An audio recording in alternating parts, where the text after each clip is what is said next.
Terima kasih telah mengklik video ini. Di sini kita bisa belajar matematika bersama Putra TV.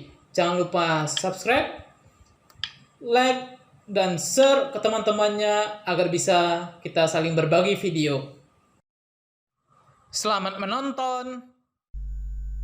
Assalamualaikum warahmatullahi wabarakatuh. Pada video selanjutnya kita akan membahas materi vektor, yaitu pengertian dan cara penulisan vektor.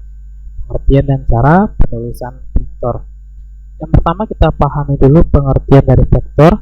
Bahwasanya vektor itu adalah besaran yang mempunyai nilai dan arah. Kata kuncinya di sini yaitu dia mempunyai nilai dan arah. Nah, contoh vektor dalam kehidupan kita sehari-hari adalah perpindahan, gaya, kecepatan, berat, momentum, dan lain-lainnya.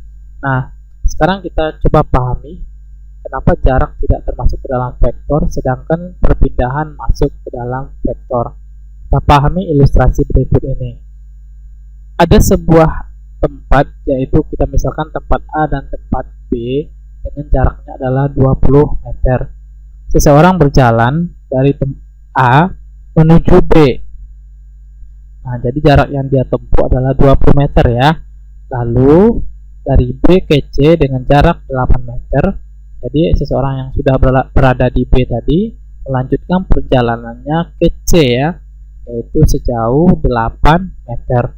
Pertanyaannya, berapakah jarak yang ditempuh?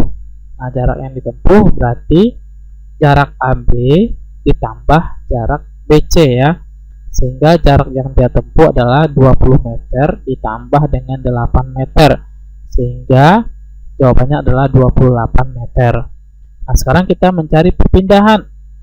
Perpindahannya berapa gitu.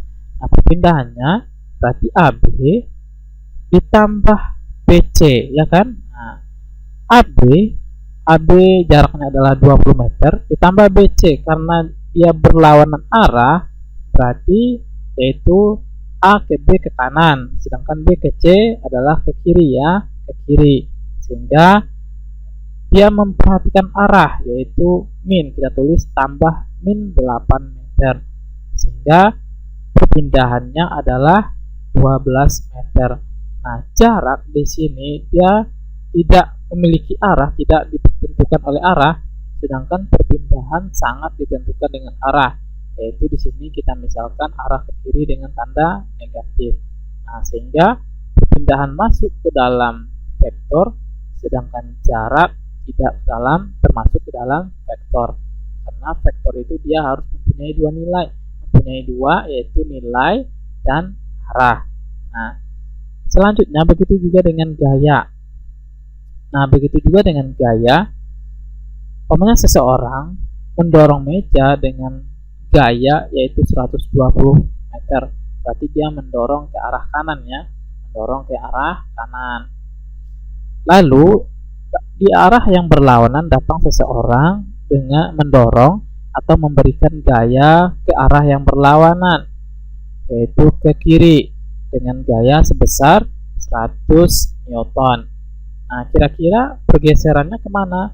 Tentu dengan gaya yang lebih besar, yaitu ke arah kanan. Jadi pergeseran meja kemungkinan besar ke arah kanan, karena gaya yang diberikan cukup besar dari yang di sebelah kiri, atau dari yang sebelah kanan sini ya. Nah, sehingga gaya termasuk ke dalam vektor karena dia mempunyai dua, yaitu besaran dan arah. Nah, ini adalah pengertian dari vektor. Selanjutnya kita akan membahas penulisan vektor, yaitu vektor pada dimensi 2 atau R2, yaitu ada sumbu X dan sumbu Y. Vektor pada R2 adalah vektor yang terletak pada sebuah garis berarah yang terletak pada sebuah bidang datar atau dimensi 2. Itu bidang datar, ada sumbu X dan ada sumbu Y. Nah, kita misalkan bidang datar kita sumbu X dan sumbu Y, lalu diberikan vektor dari titik pangkalnya A dan ujungnya adalah B ya. Vektor dengan titik pangkalnya A adalah titik pangkal dan ujung kita adalah B. Nah, ini panah ini melambangkan kalau dia itu adalah vektor. Nah, kalau dia adalah vektor tanda panah, sehingga dapat ditulis vektor AB. Artinya vektor yang mempunyai pangkal A dan ujungnya adalah titik B. Atau bisa diwakili dengan huruf kecil, kita tulis dengan vektor U, dilambangkan dengan ada panah di atas huruf U atau vektor U. Nah, jika ditulis dalam bentuk huruf kecil, jadi vektor AB bisa diwakili oleh vektor U. Nah, maka besar nilai vektor A dan vektor U. Nah, kalau kita perhatikan, yang pertama yang mendatar dulu yaitu 1, 2, 3, 4. 4 ke arah kanan ya. Lalu ke atasnya 1, 2, 3, 4, 5. Maka vektor AB atau vektor U ditulis 4 dan 5 kalau ditulis dalam bentuk komponen atau vektor komponen. Lalu vektor AB dan vektor U ini bisa ditulis juga 4i ditambah 5j kalau penulisan vektor ini dalam bentuk analitik.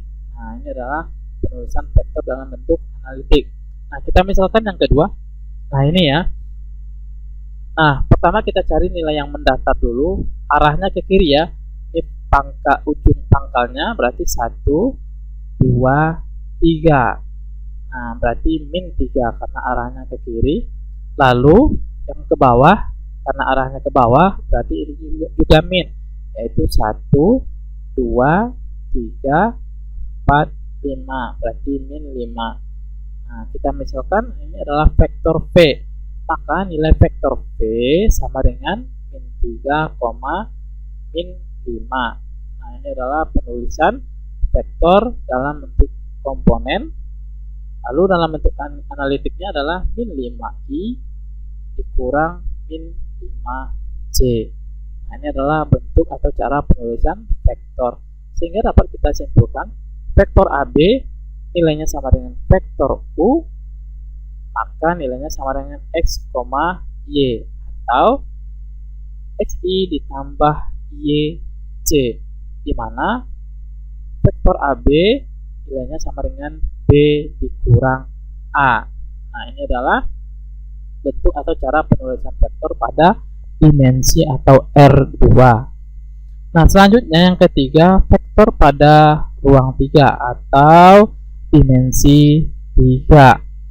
Nah, vektor pada R3 adalah vektor yang diwakili oleh ruang garis per arah yang terletak pada sebuah ruang, yaitu yang diwakili oleh sebuah ruas garis yang berarah yang terletak pada bangun ruang. Nah, kita misalkan dimensi 3 kita, ini adalah sumbu X, yang mendatar adalah sumbu Y, dan tegak adalah sumbu Z. Nah, terhadap sumbu X diwakili oleh X1 dan Y adalah Y1 dan Z adalah Z1. Nah, ini adalah dimensi 3 kita atau bangun ruang kita. Nah, vektornya mana? Vektornya itu vektor yang ditarik dari titik pangkal yaitu 0,0 yang diwakili ya oleh ruas garis berarah. Nah, ke titik ini. Nah, ini adalah vektor kita. Kita misalkan adalah vektornya adalah vektor U. Sehingga nilai vektor U dapat ditulis dengan vektor U sama dengan X1, Y1, Z1. Ini adalah penulisan vektor dalam bentuk komponen ya, vektor komponen. Sedangkan kalau ditulis dalam bentuk analitik, jadi vektor U sama dengan XI ditambah YJ ditambah ZK atau X1I ditambah Y1J ditambah Z1K. Nah, ini adalah pengertian vektor, penulisan vektor baik itu di ruang 2 maupun di ruang 3. Nah, ini adalah pemahaman tentang pengertian vektor. Nah, sekian video tutorial kita, mudah-mudahan bermanfaat. Terima kasih.